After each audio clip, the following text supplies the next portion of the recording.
I'm sorry that Martin Wolf had to send his apologies earlier this afternoon, but we're delighted that Polly and Will are with us, and indebted, I have to say, to Mark and 99% for really galvanising all of this and putting it together. So I'm going to ask Mark to start us off, give us our, it's no longer Pamper Gascoigne, is it? Starter for 10. It's, who is it now? That's right, it's Hamill. Yeah, great. So you're our starter for 10. Okay. And then I think we have questions to now. Are you Oriel and your corpus? Is that right? I did run Hertford College for 9 years. Hertford, yes, that's right. Me, I left Oxford halfway through.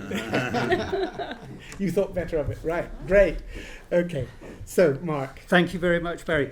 Well, good afternoon, everybody, and thank you for coming. And can I just echo Barry's thanks to Polly and Will for agreeing to sit on the expert panel and give us their expertise. I'm just very quickly going to set the scene and explain what we'll be discussing in order to leave maximum time for questions and answers.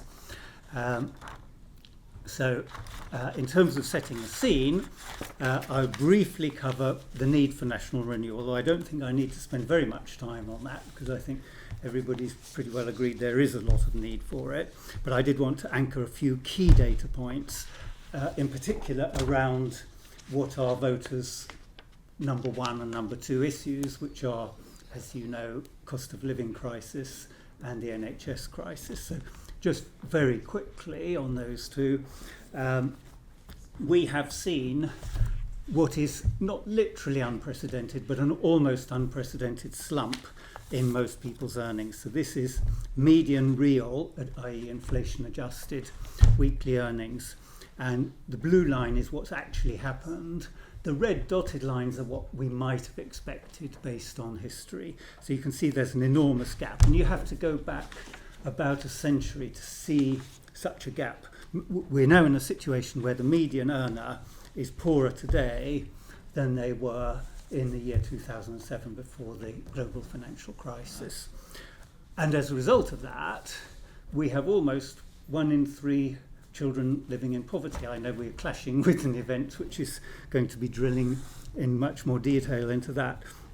Almost 1 in 3. We also have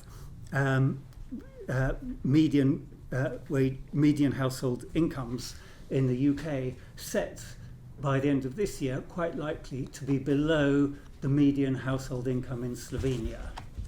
So those 3 things are sentences that I never really expected to be saying, but that's where we are. The number 2 issue is the NHS crisis, and Lord Darcy's report confirmed what a lot of people suspected, that underfunding and lack of capital investment has reduced NHS capacity below need, and that has a colossal effect. Obviously, it has a huge effect in personal terms. It also has an enormous economic effect. That thick red line there is the number of people of working age who have been forced out of the workforce due to ill health. And you can see it's shooting up at the moment. It's now about 8% of the workforce. That's clearly unsustainable.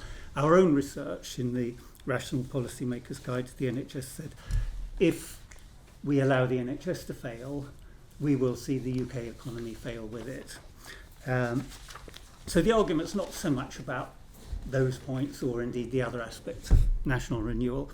It's really more about whether we can do anything about it. And I just read a couple of quotes from Rachel Reeves' conference speech.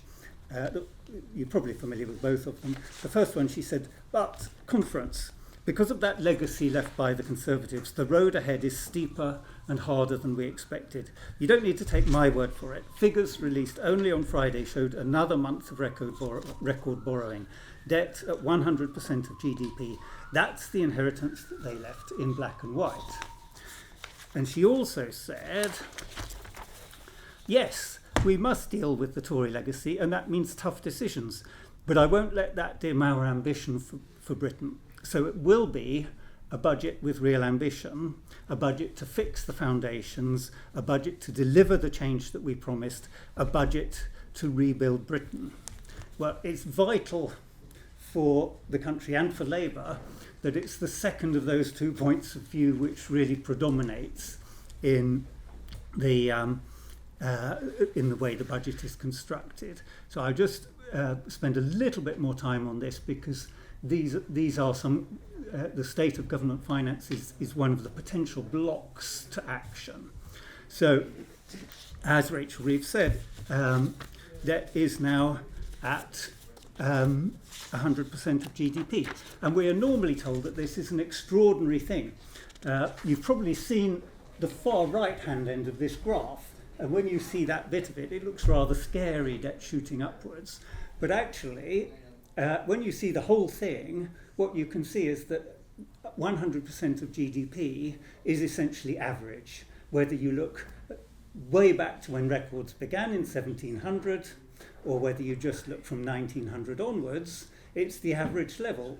In both cases, those averages are around 100%.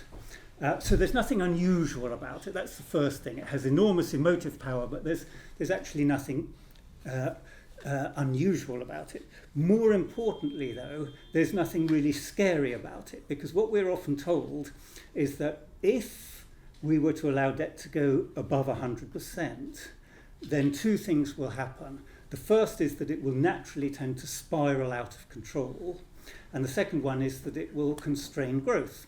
Well, if we just look at the history, we can see that doesn't appear to be true, because when did it go upwards? Well, it went up when there was a crisis. Napoleonic Wars, First World War, Second World War. It goes up when there's a crisis. But what happens afterwards? Well, it comes down again. The natural thing is for it to come down. It's not. It didn't spiral up after the Napoleonic Wars or after the Second World War, and it also didn't constrain growth. After the Napoleonic Wars was when the Industrial Revolution really took off. So it was one of our most successful periods in history. And after the Second World War, we had the golden age of capitalism, which probably was the most successful period for the last 800 years. So there's nothing to worry about with that 100% number.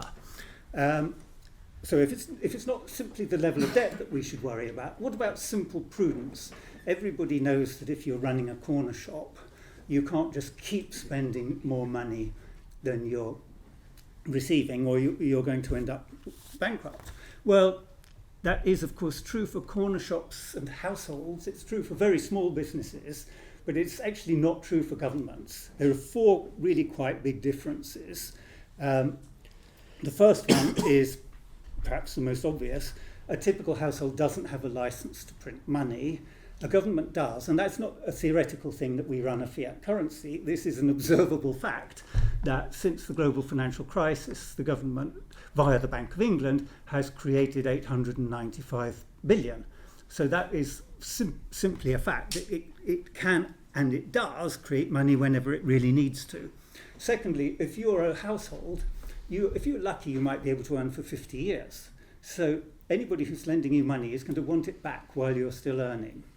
But that's not true for governments. Governments, in fact, earn in perpetuity, and they don't tend to pay back their debt. They tend to roll it over, again, in perpetuity. Households, unfortunately, don't control their own earnings. Very few people can name their salaries.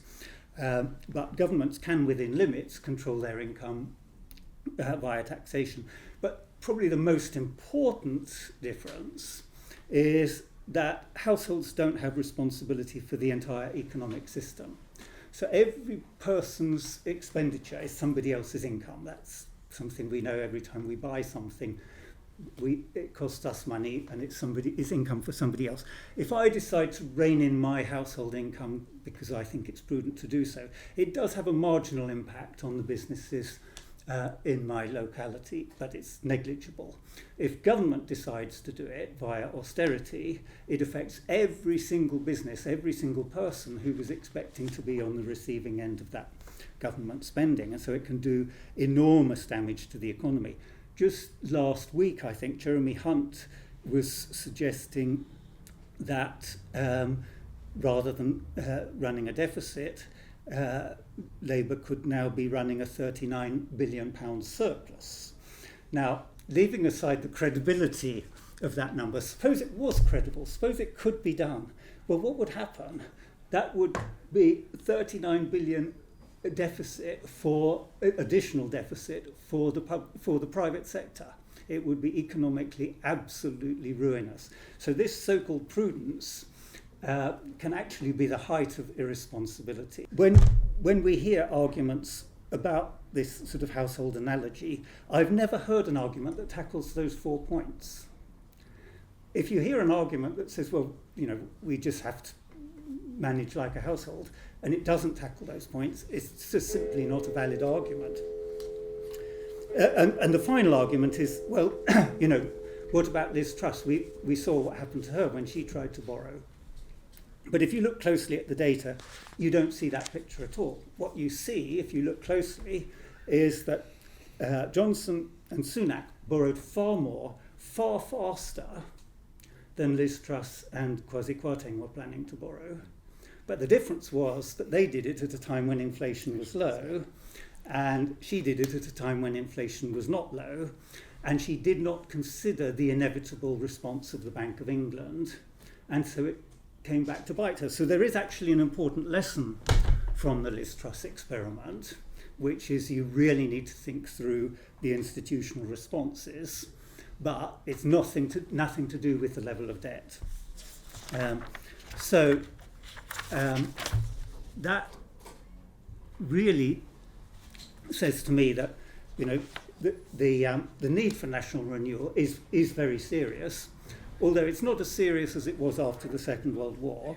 The state of government finances is really much less serious than the state of the nation, and of course it's much less serious than the state of government finances after the Second World War. But I think politically it's much more difficult now. After the Second World War, there was a sense of national unity. There was a sense, Keynes was perhaps the world's dominant economist at that time. People understood that governments really could do things.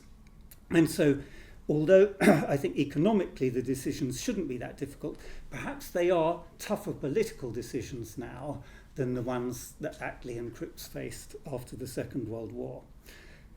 And finally, I think the first budget is absolutely critical for delivery of national renewal. If you imagine, if we had a budget that didn't deliver against those two priorities of voters, it didn't tackle the cost of living crisis, and it didn't tackle the improvement in public services, then we would see no increase in household spending because there'd be no improvement in household budgets. There'd be little increase in public spending, which means little increase in demand, no increase in investment, no increase in growth. And therefore, in a year's time, the danger is that we would be sitting here and all the arguments against action for national renewal would be stronger than they are today, which would leave Labour with a very uncomfortable choice between a 180-degree U-turn, not just in policy terms, but also in the rationale for that policy, or continued failure. So the truth is, I know probably less about politics than anybody else in this room, and I have no idea whatsoever what Rachel Reeves and Keir Starmer are planning. There are two options, though. One is that it is going to be a bold budget. It is going to be invest, invest, invest. And if that happens, then as soon as it's announced, Labour will be absolutely slaughtered in almost all our media. We will read that the country's being bankrupted. Reeves is the worst Chancellor in history. Starmer needs to sack her immediately and stand down straight afterwards himself, etc., etc. That will happen if there's a bold budget. And if that's the case, then a lot of Labour MPs are going to need to mobilise and support. The alternative is it's not a bold budget, it's a timid budget, in which case there's a slightly different challenge, which is before that timid budget gets implemented, to try to argue for boldness. But in either case, there's definitely an important job to be done, I think. So I have spoken enough, I think. These are, I think, therefore, some of the issues that we should talk about with the expert panel. I know you've all got lots of questions, But I think, Barry, you had some to start with. Sure. Look, Mark, thank you. You've laid everything out beautifully, and I love that bit of the difference between the household budget and I think that's something that all of us who are MPs will certainly want to take away, peruse, and use, I trust, in the future. But look, let me turn to Polly and Will and just put it to you. How important is this first budget? I don't think it's controversial to say that this government hasn't got off to the greatest of flying starts. There have been obstacles on the way. The mood music hasn't been great. So how important is this first budget? And is it going to be bold? Is it going to be timid? Or is it going to be a sort of a little trying to be both, and therefore ending up in the words of the book of Revelation, because you are neither hot nor cold, I will spew you out of my mouth. Well, I didn't expect the book of Revelations, but there we go.